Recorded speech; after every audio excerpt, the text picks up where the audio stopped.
Terry Funk can talk people into the building. Ric Flair just has to go woo, and he's over. It takes a long time to get over, and you don't just get over by yourself. And I have not met one person in the wrestling business, from Ric Flair to Hulk Hogan to anybody, that's as good as they think they are. You know, we all perceive ourselves as never making a mistake, the greatest worker of all times, you know what I mean? And that's not true. And you need people to get you over. And that was what I told you about last night, George Steele. We were talking, I said, you know, I was lucky I had the best baby faces in the world to get me over.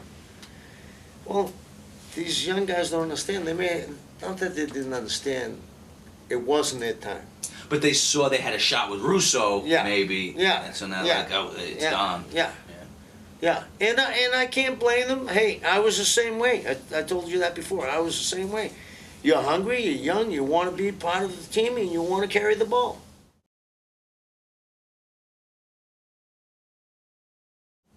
Which brings us to February 1st, Thunder taping, Binghamton, New York. Hulk Hogan returns, he gets in the ring with Okerlund. Hogan comes out in the red and yellow and says he's sick of seeing the younger wrestlers act like they're big stars when they're not. Who wrote it? That was him. Yeah. And that came right from, I guess, that Russo heat with him. And, you know, again, some of us don't think, and this was, this caused some real friction in the dressing room. I mean, it really did. It really, when he said it, I about died. Because here I am trying to hold this thing together. And here's supposedly an ally of mine going out there, and they went unglued. And I don't blame them. Did they look to you thinking it was yours? No, they knew. I think that most of them knew it was Hulk's. But he alienated them where he didn't. You know, sometimes he could have helped heal this wound, and I don't think he did it purposely, but he didn't think what he was going to say would cause that kind of reaction, and it did. It did. Well, then what was the purpose of him doing it if he didn't think he was going to get under people's skin? Well, why bother with it? I think it was directly right at Vince Russo. Oh, all right. I think, you know, it was, you know, you try to kill me off, and you want to do this, and you got these other kids to try to beat me up. Well, it didn't work. I'm still Hulk Hogan, and he is. Gotcha.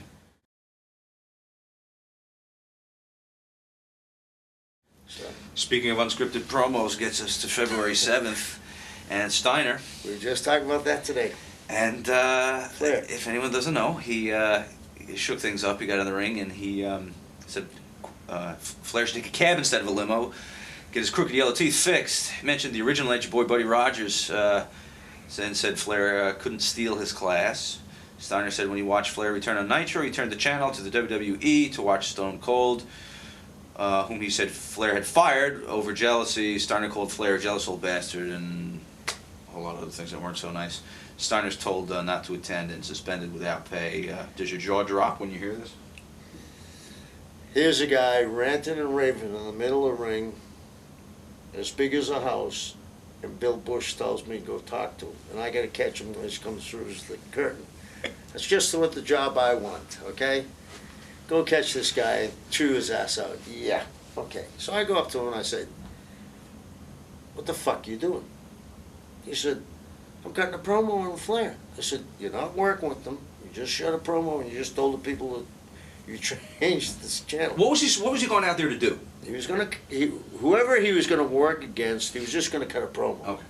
You know, one of these mindless, senseless promos that seem to be in wrestling today every time you turn on the fucking TV. But he was just gonna cut a promo. But when he cut on Flair, I mean, it was this thing had been personal though with him and Flair for years. I mean, when the company was first bought, Jim Herd wanted to make him the world's champion.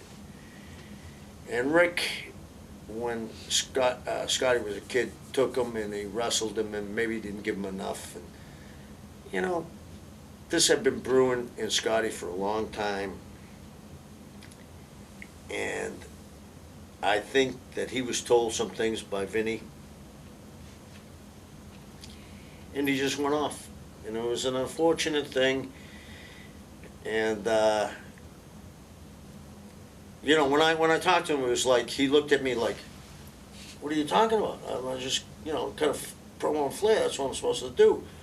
Now, I think I knew better than to buy that. But it was his story and he stuck to it, you know what I mean? But it was the wrong thing to do.